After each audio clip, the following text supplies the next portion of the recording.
Pan pizza is fairly easy to make at home.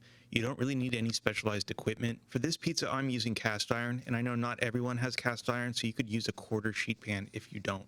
The most time-consuming part will be the bread, so let's start there. 1 teaspoon of instant yeast, 1 teaspoon of salt, 1 2/3 cups of warm water.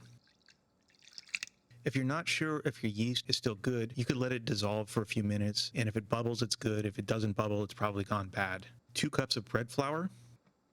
Now you just want to incorporate all of the flour into the water, and you don't want any lumps because they could harden up and be almost like hard little dumplings in your finished dough. But all you have to do is get it fully incorporated, no kneading or anything like that. Let sit covered for 25 minutes. 25 minutes later, the flour has been fully hydrated. Now, rather than kneading, we're going to perform a series of stretch and folds. To start, I'm going to dip my hand in water so it won't stick to the dough. Take one corner of the dough, pull it as far as it'll go without tearing, and then fold it over onto itself. And then turn the bowl a quarter of a turn and repeat the process. And now we'll just cover it and let it rest for another 25 minutes. And we're going to do this a total of 4 times. So every 25 minutes for 4 times.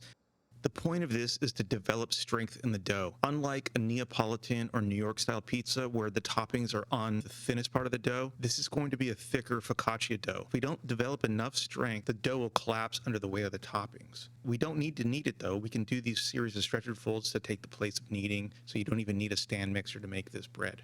After the 4th stretch and fold, I'll take my large 12-inch cast iron pan, coat it generously with olive oil. This is at least a tablespoon.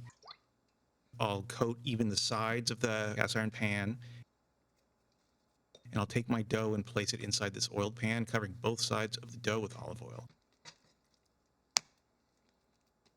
I'll cover this and let it sit for its final proofing for about an hour. And while it's proofing, I'll preheat my oven to 475 degrees. Now 1 hour later, my dough is ready. I'm going to dip my fingers in olive oil and dimple the dough. This is a non-cooked sauce. I'm just using whole tomatoes that I'm going to crush by hand, and that's going to be my sauce. I'll sprinkle some chili flakes. I'll sprinkle some oregano. And then I'll add a bunch of mozzarella cheese. I used about 1/2 pound for this size of dough. About 2 ounces of pepperoni.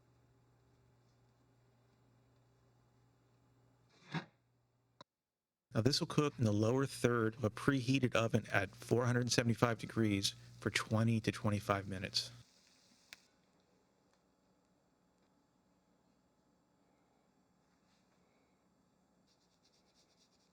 When it's ready to eat, I'll grate a bunch of Parmesan or Pecorino cheese.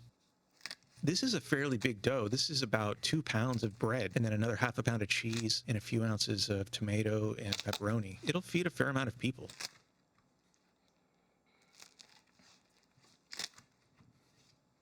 And you see, because we have that cast iron and a generous amount of olive oil, it didn't stick at all, and the bottom of the crust got nice and crispy.